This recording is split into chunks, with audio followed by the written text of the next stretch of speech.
You were born because two humans got bored and decided to run an experiment.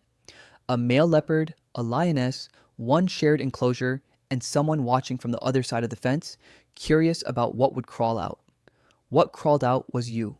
You are a Leopon, half leopard, half lion, and entirely the world's problem to deal with. You didn't ask to exist. You weren't born out of love or nature or some beautiful accident. You were made on purpose for one reason, so people would pay money to come stare at you. And honestly, that's just the beginning of your problems. Part 1. Birth. You shouldn't exist. You are born in a cage in Nishomiya, Japan. The year is 1959. The zoo is called Honan Park. Your mother is a lioness, large, golden, built for open grassland and group living. Your father is a leopard, smaller, spotted, solitary, a creature that survives by staying invisible. In the wild, these two would never be in the same place voluntarily. A leopard actively avoids lions because a male lion can weigh almost 3 times as much as a male leopard. The leopard doesn't fight that battle, it just disappears. But in a zoo, nobody disappears. The humans put them together. And then you showed up. Here's why that was even possible. Both lions and leopards belong to a group called Panthera, the big cats. They're close enough on the family tree that a pregnancy between them can actually work. Not easily, not safely, but technically, yes. So you are born alive, breathing, eyes open. Your mother cleans you. She is warm. She is present. But she cannot give you a pride or other cubs or anything resembling the life you were half built to need. From your very first breath, you are already something the world has no real place for. Part 2. Your body is a mosaic. You grow and you look incredible. Your size and build come from your mother. Broad, solid, powerful. Your coat comes from your father. Spotted, rosetted, one of the most striking patterns in the animal kingdom. Your face leans lion. If you're male, you even grow a small rough mane around your neck. But it's thin and patchy, like someone started a lion's mane and then gave up halfway through. You are not a clean mix. You are not a blend. You are a mosaic. Different parts of you built from different blueprints. And those blueprints don't always agree. The clearest example is climbing. Deep in your instincts, there's a leopard voice telling you to go up. Leopards are famous climbers. They haul prey twice their own body weight into trees just to keep it safe. That voice in you is real and strong. Heights mean safety. Heights mean survival. Your father spent his whole life going up. So you go for the ledge, you start to climb, and then your body reminds you what else you are. You're too heavy. Not by a huge amount, just enough. The lion side of you added weight and muscle that your father never had. The instinct fires perfectly. The body can't deliver. You reach for something that belongs to half of you and find it just slightly out of range. A pure leopard doesn't feel this. Its instincts and its body are the same conversation. Part 3. Your brain is also at war. The physical stuff is rough, but the mental stuff might actually be worse. You grow up and start to develop instincts, and the problem is you develop 2 sets of them, sets that were never designed to share the same brain. The lion side of you says, find your people. Lions are deeply social.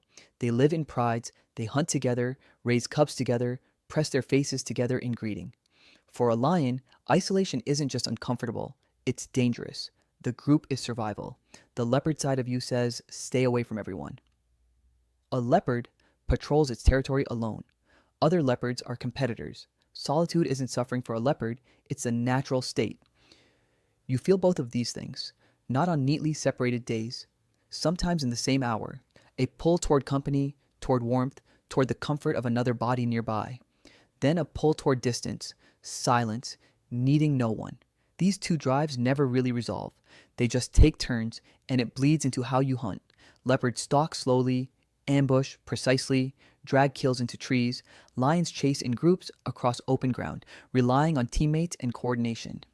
You have inherited impulses from both systems and a body suited perfectly to neither.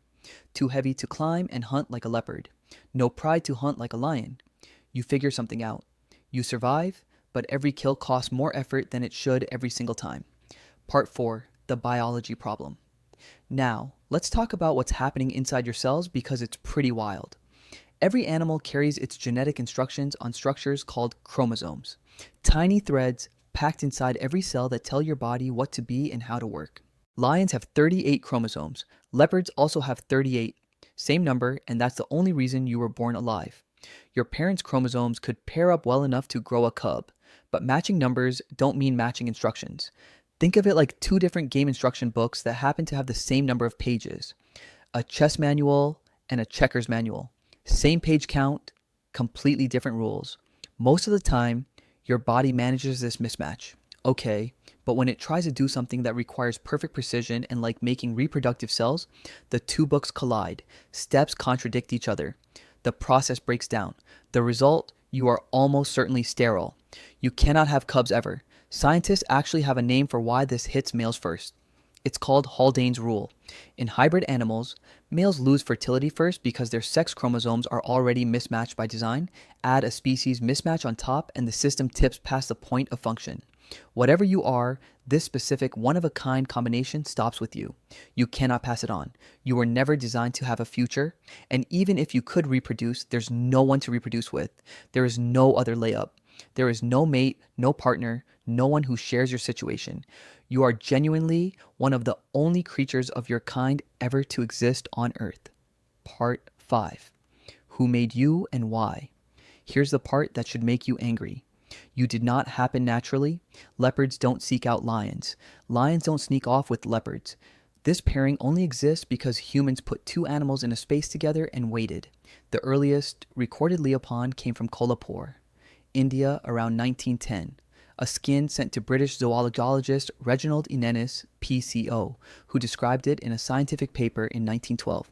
Captive controlled, not nature choosing anything. The reason they did it: novelty. Something rare enough to pull in visitors, something people could point at and say, "Look how strange that is." There was no conservation goal. Conservation means protecting a wild population. You are not a species. You cannot reproduce. No wild Leopon population exists anywhere that needed saving. Creating you did nothing for lions on the savannah or leopards in the forest. It created one eye-catching, lonely animal in a cage. Today, animal welfare scientists broadly agree. Deliberately creating hybrids like you offers almost no scientific value and introduces serious welfare risks. The pregnancy is risky for the mother. Your long-term health is unpredictable. There is almost no medical data on Leopons because almost no Leopons have ever existed. Any veterinarian treating you would be working without a map guessing. You were created because someone was curious, and you are the one who has to live with that. Part 6, life in the enclosure. You spend your entire life in captivity. You wake up in the same space every day. Same walls, same smells, same routine. To visitors, you are a photo opportunity. A weird cat with a good story for the signboard. Other animals around you, lions, leopards, various creatures register you as something off. Not quite lion, not quite leopard, something they don't have a category for. You are not a threat, not a rival, not a friend. You are just wrong in a way they can sense but can't explain. The lion part of you keeps reaching for connection. That instinct was built to find a pride to press against other bodies to belong to something. But there is no pride. There